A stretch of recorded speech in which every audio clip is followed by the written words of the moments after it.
Salve, massa atleticana! Essa semana o Everson completou 100 jogos com a camisa do Atlético, o que é uma marca importante para um goleiro, para um jogador, né? Nos tempos atuais é difícil que um jogador fique tanto tempo num clube, mais de 2 temporadas, então 100 jogos é uma marca importante.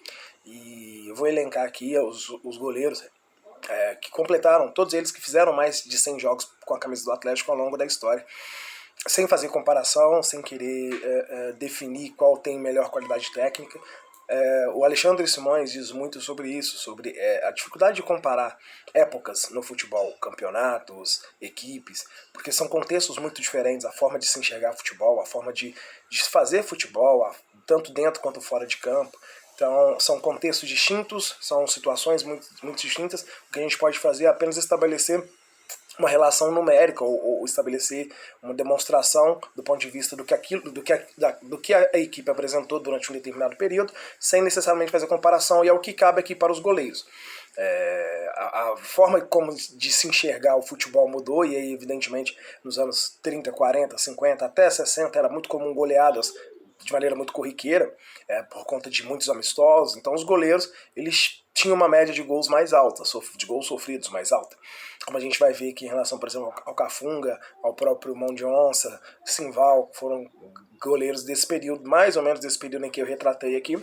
E atualmente a gente vê uma participação dos goleiros de forma muito diferente, inclusive iniciando construção de jogada, que é esse goleiro moderno. Mas bom, o Everson, né, já fez 100 jogos com a camisa do Atlético, sofreu apenas 79 gols, uma média baixa, né, muito baixa e muito interessante. O Vitor fez 425 jogos e sofreu 455 gols, uma média de 1,07.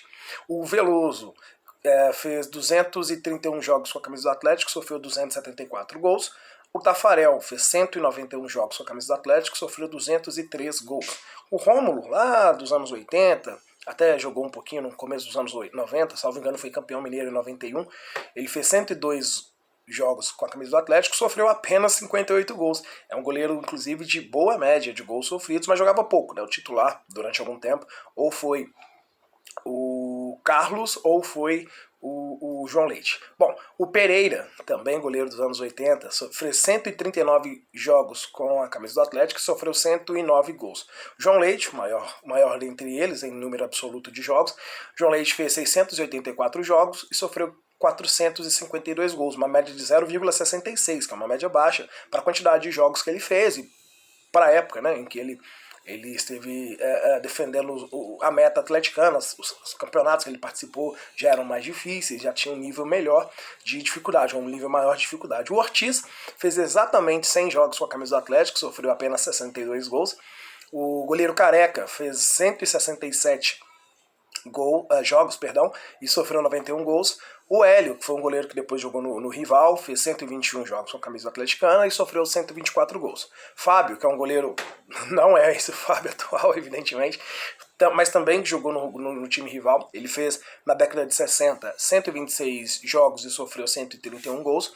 O Walter fez 110 jogos e sofreu 122 gols. Mussula, grande Mussula, fez 167 jogos e sofreu 154 gols. Simval, que era ali daquele período pós-Cafunga, né, nos anos 50, ele fez 206 jogos com a camisa do Atlético e sofreu 245 gols. O Mão de Onça fez 103 gols, 103 jogos e 134 gols sofridos. E o Cafunga, que após o João Leite é uma recordista de jogos defendendo a meta atleticana, fez 445 jogos, eu tô cismando com o artilheiro, fez 445 jogos e sofreu 577 gols. Como eu disse, são contextos muito distintos, a gente precisa levar isso em consideração, porque nos anos 30, né, que é o Cafunga já é dos anos 30, ali da metade dos anos 30. Dos anos 30, 40, 50, era muito comum ter muitos amistosos, e amistosos com muitos gols.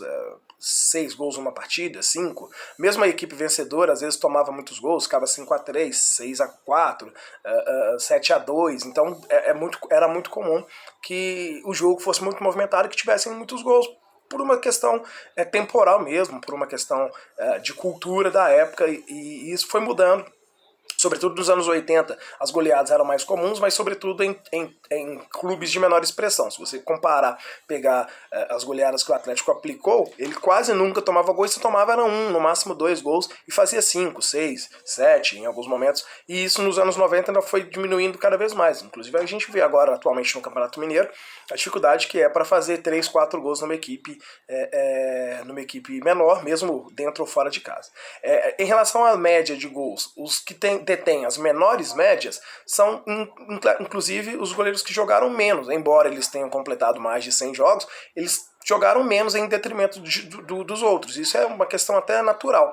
O Careca, ele tem uma média de 0,54 gols por partida, o Rômulo tem 0,56, o João Leite tem 0,66 e o Ortiz, antes do João Leite, tem 0,62. O Ortiz e o João ainda jogaram mais. Então, assim, a proporção entre gols sofridos e jogos realizados é mais interessante nesse aspecto.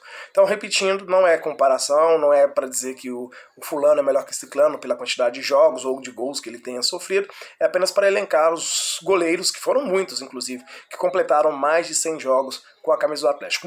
Muitos deles desconhecidos do grande público, da maioria das pessoas.